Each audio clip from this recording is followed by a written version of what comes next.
Question of the day. A client of mine is struggling with a paranoid parent. Can you share a video about how paranoia and persecutory delusions develop after a successful life trigger? How can you convince the mentally ill person to take medication?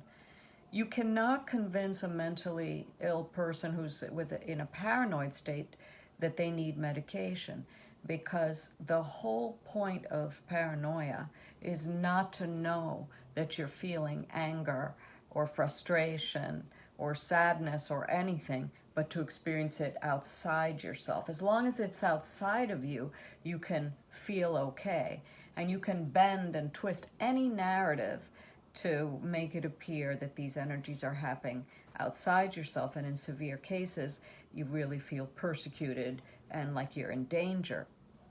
So if you tell a person like that that they're crazy and they need medication, it's just going to make them worse. You'll just be annihilating them. Now that's the feeling that you have with a person like that who's in the rage section of their brain. You really do want to get rid of them. You really want to get rid of their persecution and their delusion. They're very, very hard to be with. You're in danger of becoming a part of that delusional system and being on the other side of it. It's super, super delicate. Probably the most difficult of the disturbances to deal with, because you can't touch it. You have to wait until the person calms down. And when they're calm and you stay neutral in a way, you have to help them feel that the danger is outside themselves. That's all you can do, or else it's just too threatening. That's the nature of the disturbance. It's all twisted inside.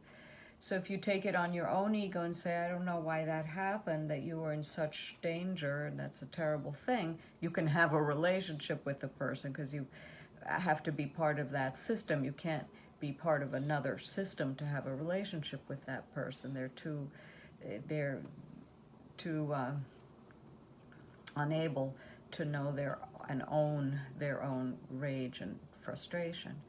In treatment, after minimum 6 or 7 years, if you have a really, really strong alliance, then you can help the person, the paranoid delusional person, not to destroy all of the relationships and be able to just put one foot in front of the other and figure out what's for breakfast, lunch, and dinner until they calm down a little bit, and then you can get back to the work of unpacking their narrative and helping them to say everything, which eventually will naturally dissolve a lot of the paranoia as they get more and more comfortable in analysis, having the missing feelings, knowing it's okay to be angry, knowing it's okay to be frustrated, finding language for this.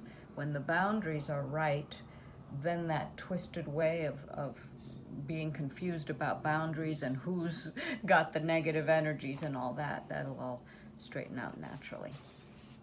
Long process.